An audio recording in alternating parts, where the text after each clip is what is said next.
में हमने इंट्रोडक्शन पढ़ा था मैट्रिसेस का कि मैट्रिक्स क्या होती है, उसके टाइप क्या होते हैं। टाइप्स के अंदर हमारा एक लास्ट टाइप रह गया था, ये लास्ट टाइप करते हैं आज, ट्रायंगुलर मैट्रिक्स।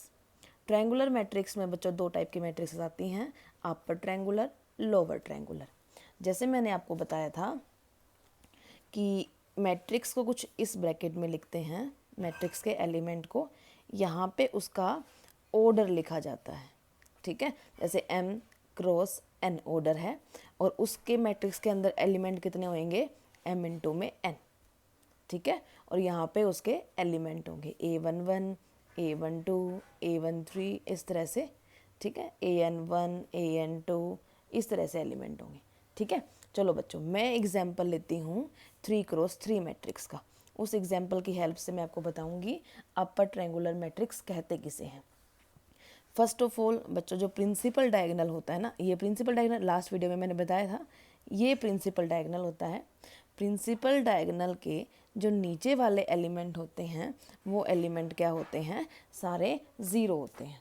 क्या बोला मैंने, प्रिंसिपल डायगोनल है, उसके नीचे वाले सारे एलिमेंट ज़ीरो होते हैं और ऊपर वाले कुछ भी हो सकते हैं बच्चों। जैसे मैंने एग्जांपल लिया 1 2 3, मैं इट कैन बी 0 4 2, ये 0 0 0, यानी कि ये क्या है, ये प्रिंसिपल डायगोनल, नीचे वाले सारे एलिमेंट ज़ीरो, ठीक है। तो इसके हमें कंडीशन पहले तो ये देखनी है कि नीचे वाले प्रिंसिपल डायगोनल के नीचे वाले सारे एलिमेंट जीरो होने चाहिए, ये होती है अपर ट्रायंगुलर, ठीक है।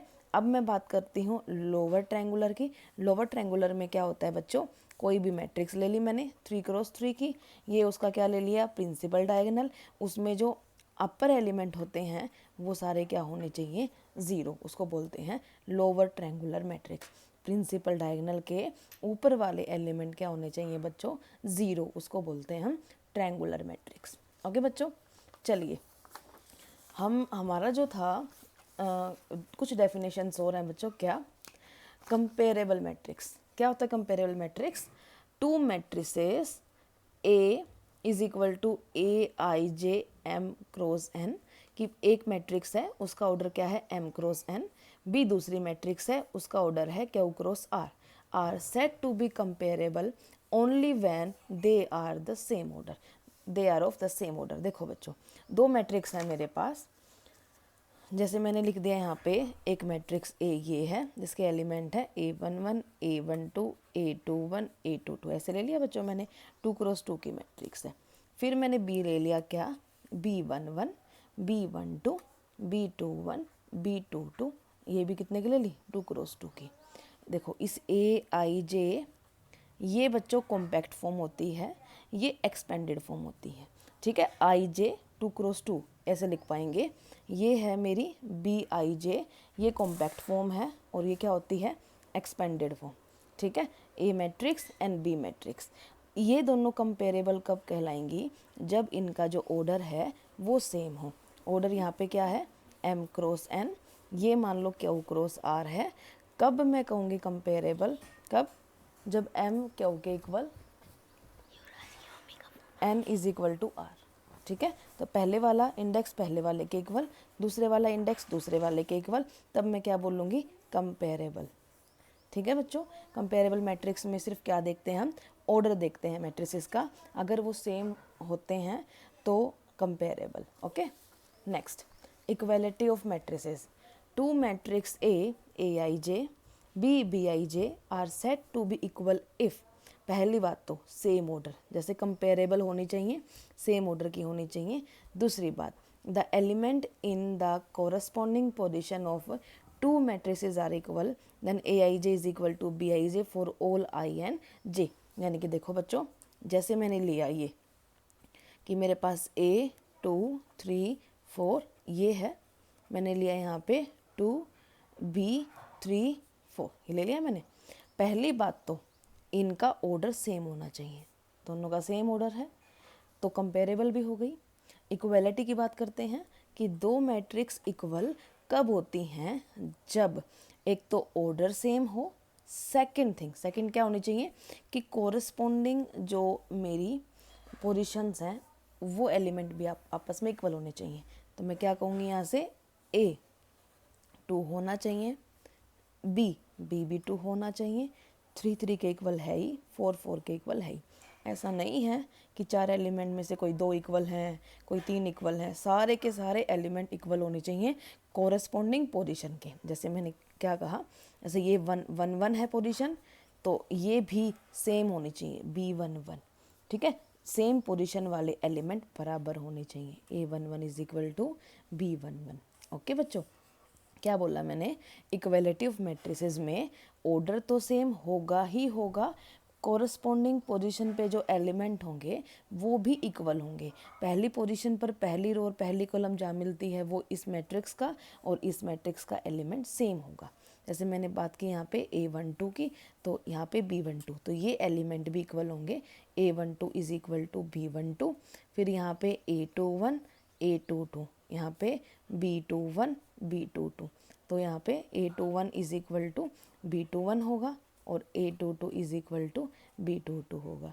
ऐसे ये सारे कोरस्पॉन्डिंग एलिमेंट्स भी आपस में इक्वल होने चाहिए और ऑर्डर भी सेम होना चाहिए। इसको बोलते हैं बच्चों equality of matrix.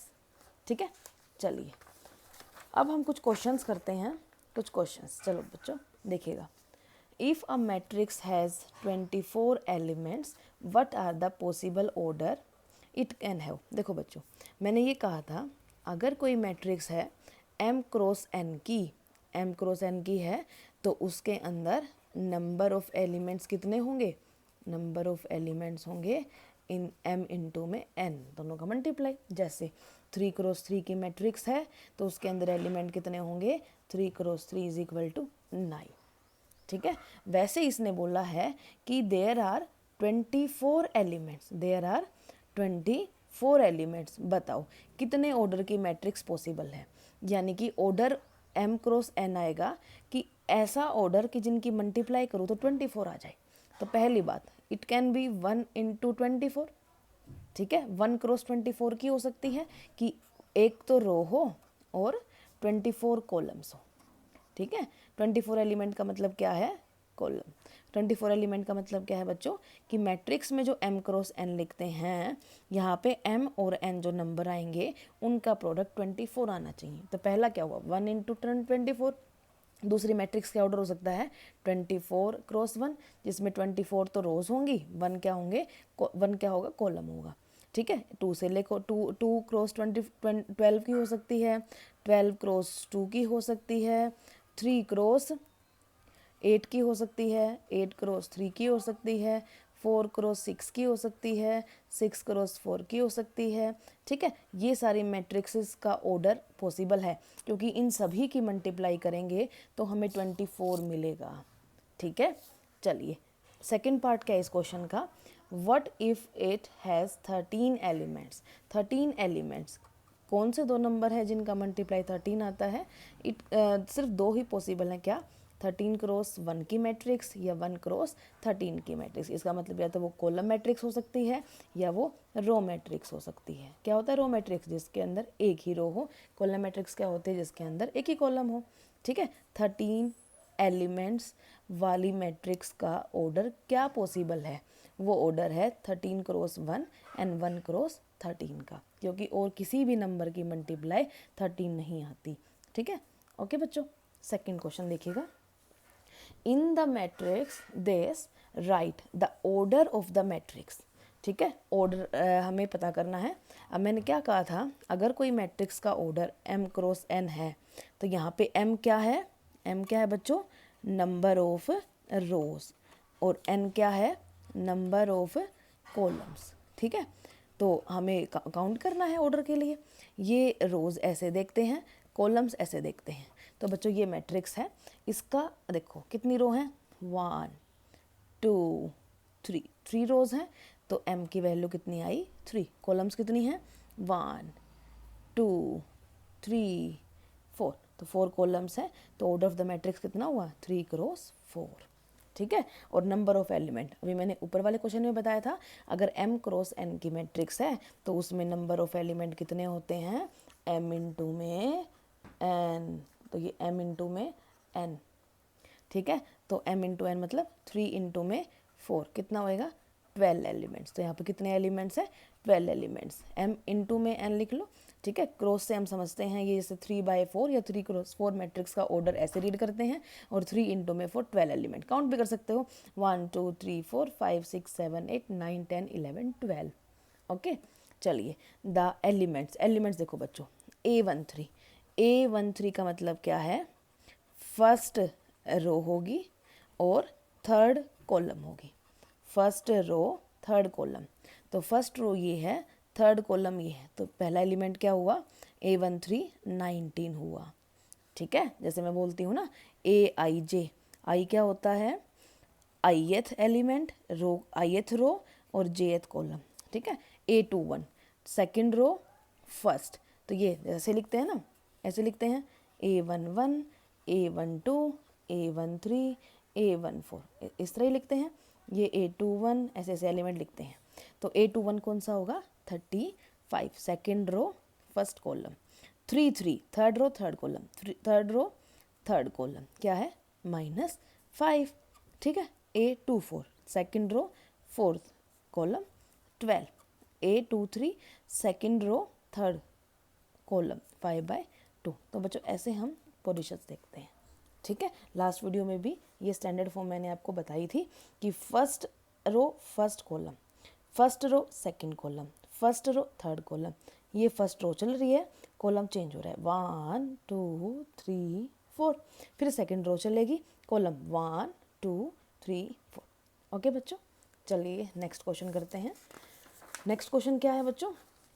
Construct a 3×3 matrix whose elements are given by. देखो बच्चों, 3×3 मैट्रिक्स कंस्ट्रक्ट करनी है, तो मैंने फर्स्ट ऑफ ऑल 3×3 मैंने यहाँ पे लिख दिया, ठीक है।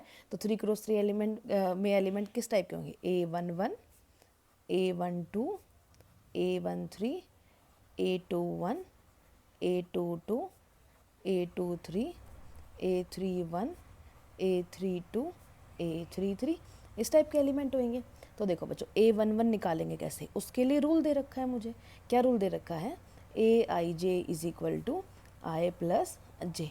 तो A11 निकालूंगी तो I की जगह भी 1, J की जगह भी 1, तो 1 + 1 क्या आ जाएगा?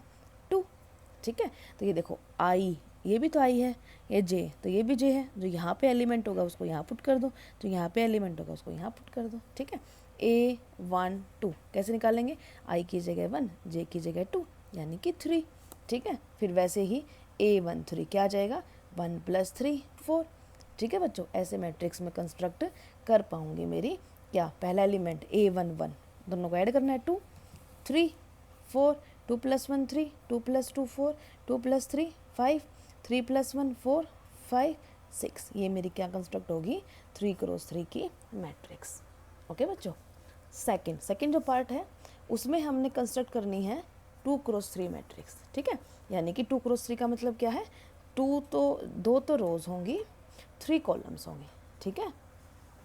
चलो बच्चों, तो क्या लिख पाऊंगी मैं ऐसे? ये 2×3 है, तो पहला A11 A12 A13, ठीक है। 1 first column, second column, third column, 3 तक जाना है मुझे।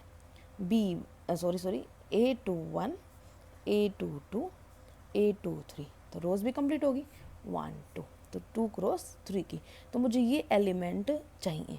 तो रूल क्या दे रखा है मुझे? रूल दे रखा है AIJ = I - 2J² / 2, ठीक है। तो मुझे A11 निकालना है। 1 कैसे निकलेगा?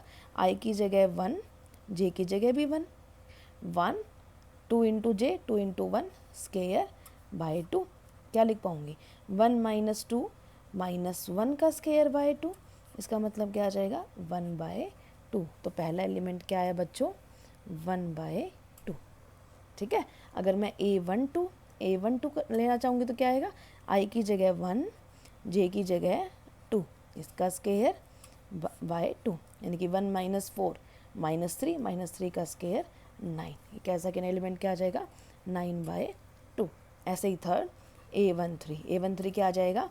I - 2 × में 3, यानी कि I 1 है, नीचे 2, इसका स्क्वायर, तो 1 - 6 यानी कि 5 का स्क्वायर 25/2, यानी कि 25/2 है, ठीक है, ऐसे ऐसे ये नंबर ये नंबर ये नंबर हम निकाल लेंगे, हमारी मैट्रिक्स कंस्ट्रक्ट हो जाएगी। ठीक है, चलो चलो बच्चों, ये सारे क्वेश्चंस आपको ट्राई करने हैं। ठीक है, इससे नेक्स्ट हम नेक्स्ट वीडियो में करेंगे। ठीक है बच्चों, आई होप आपको समझ में आया होगा, और अगर पसंद आया हो तो लाइक कीजिए, सब्सक्राइब भी कीजिए और शेयर भी कीजिए। ओके बच्चों, थैंक यू, बाय।